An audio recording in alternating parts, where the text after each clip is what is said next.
ওমানের ধোফার অঞ্চলে শীতের রাতগুলো অদ্ভুত রকম নীরব। চাঁদের আলো বালুর ওপর পড়লে মনে হয় মরুভূমিও যেন তাসবিহ জপছে। এই অঞ্চলের ছোট এক মসজিদের মুয়াজ্জিন ছিলেন ইবনে সালিম। বয়স 50 পেরিয়েছে, কণ্ঠ ভারী কিন্তু হৃদয় নরম। শীত হোক বা গ্রীষ্ম, ফজরের আজান কখনো বাদ পড়েনি।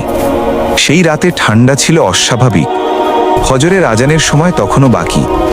ইবনে সালিম মোটা জুব্বা গায়ে দিয়ে হাতে লণ্ঠন নিয়ে মসজিদের দিকে রওনা হলেন। মরুভূমির পথ ধরে হাঁটতে হাঁটতে তিনি জিকির করছিলেন, লা ইলাহা ইল্লাল্লাহ।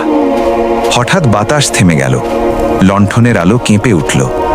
এক গভীর কণ্ঠ ভেসে এলো, ইবনে সালিম, আজ এই পথে যেও না। তিনি চমকে থেমে গেলেন, চারদিকে তাকিয়ে বললেন, কে? কুয়াশার ভেতর থেকে ধীরে ধীরে একটি অবয়ব স্পষ্ট হলো, মানুষের মতো কিন্তু চোখে অদ্ভুত দীপ্তি।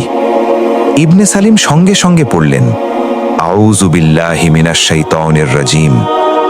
অবয়বটি শান্ত কণ্ঠে বলল, আমি শয়তান নই, আমি মুসলিম জিন।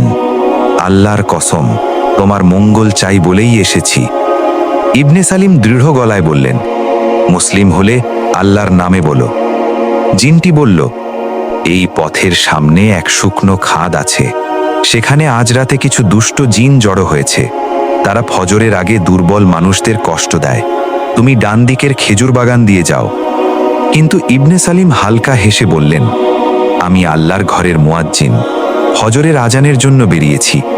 যে আল্লাহ আমাকে ডাক দিয়েছেন তিনি আমাকে রক্ষা করবেন।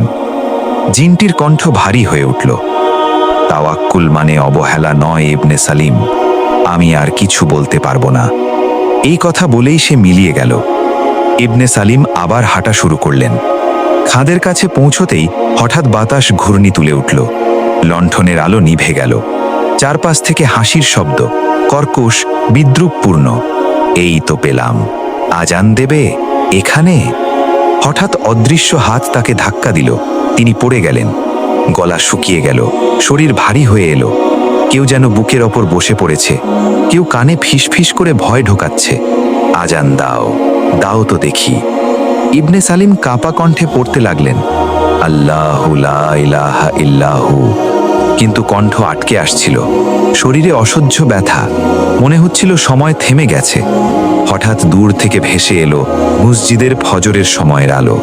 ঠিক তখনই আকাশ কাঁপিয়ে উঠল এক আজানের ধ্বনি, আল্লাহু আকবার, আল্লাহু আকবার। সাথে সাথে দুষ্ট জিনগুলোর চিৎকার, সময় হয়ে গেছে, চলো চলো। ঝড়ের মতো তারা মিলিয়ে গেল, নীরবতা নেমে এলো আবার। ইবনে সালিম অচেতন হয়ে পড়লেন। ফজরের নামাজ শেষে মুসল্লিরা পথে ফিরে তাকে খাদটির পাশে পড়ে থাকতে দেখল। হুঁশ ফিরলে তিনি শুধু বললেন, আজান, আজান হয়েছে তো? এক বৃদ্ধ মুসল্লি বলল, হ্যাঁ, আজান হয়েছে, কিন্তু আজ আল্লাহ অন্য একজনের কণ্ঠে তা পৌঁছে দিয়েছেন।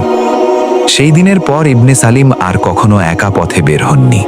তিনি বলতেন, আল্লাহর নামই রক্ষা, কিন্তু সতর্কতা ঈমানেরই অংশ।